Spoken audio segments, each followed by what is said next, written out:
আসসালামু আলাইকুম। আলহামদুলিল্লাহ, সমস্ত প্রশংসা ওই আল্লাহ পাকের জন্য, যিনি আমাদেরকে সৃষ্টির সেরা মানুষ হিসাবে আল্লাহ পাক দুনিয়াতে পাঠাইছে। মানুষকে দিনের জন্যই আল্লাহ পাক মানুষকে দুনিয়াতে পাঠাইছে দিনের জন্য। আর এই দিনকে দুনিয়াতে প্রচার প্রসারের জন্য কিছু লোককে আল্লাহ পাক তৈরি করছে। এই একটা মাদ্রাসা একবার নিবিড় পল্লীর মধ্যে, নূরে মদিনা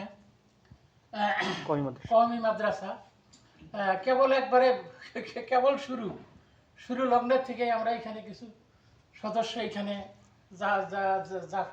জাপান প্রবাসী, ওনার নামটা কি, রাজু মিয়া, উনি আমাদের মাদ্রাসার জন্য বহুত বড় কুরবানি।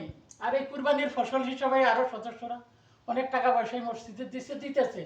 উনি 20,000 টাকা নগদ আমাদের জন্য, এই মাদ্রাসার জন্য নগদ এখানে প্রদান করেছে আমাদের সামনে।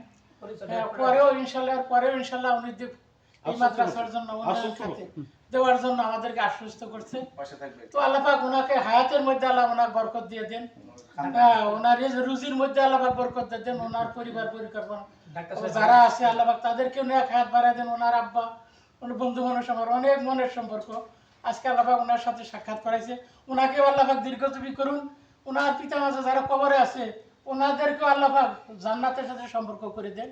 তো আসলে এই যে নিবিড় একটা পল্লী গ্রামের মধ্যে একটা দিনী প্রতিষ্ঠান, শহরে যারা থাকে অনেক ধনাঢ্য মানুষ, তাদের লেখাপড়ার বিভিন্ন পয়সাপাতির কোনো অভাব থাকে না, সুযোগ থাকে, কিন্তু নিবিড় পল্লীর গরিব মানুষগুলি আসলে দিন শিক্ষার কোনো সুযোগ পায় না।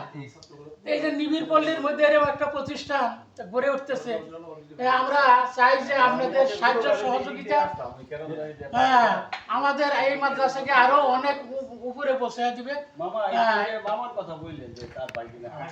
বিশেষ করে আমাদের যে ডাক্তার বহু পরিচিত অনেক কুরবানি করার সাথে, উনি সমাজের সাথে ভালো সম্পর্ক, ওনার সাথে ওনাকে আল্লাহ পাক কবুল করেন। ওনার ভাই না, ওই যে উনি যিনি টাকা দিলেন, তো আল্লাহ পাক ওনাকেও দীর্ঘজীবী করুন। ওনার পরিবার পরিজন যারা আছে, ওনার একটা ছেলে ইন্তিকাল হয়েছে অ্যাক্সিডেন্ট করে, ওনাকেও আল্লাহ পাক জান্নাত নসিব করুক। তো আপনাদের দোয়া কামনা করেই আমার বক্তব্য শেষ।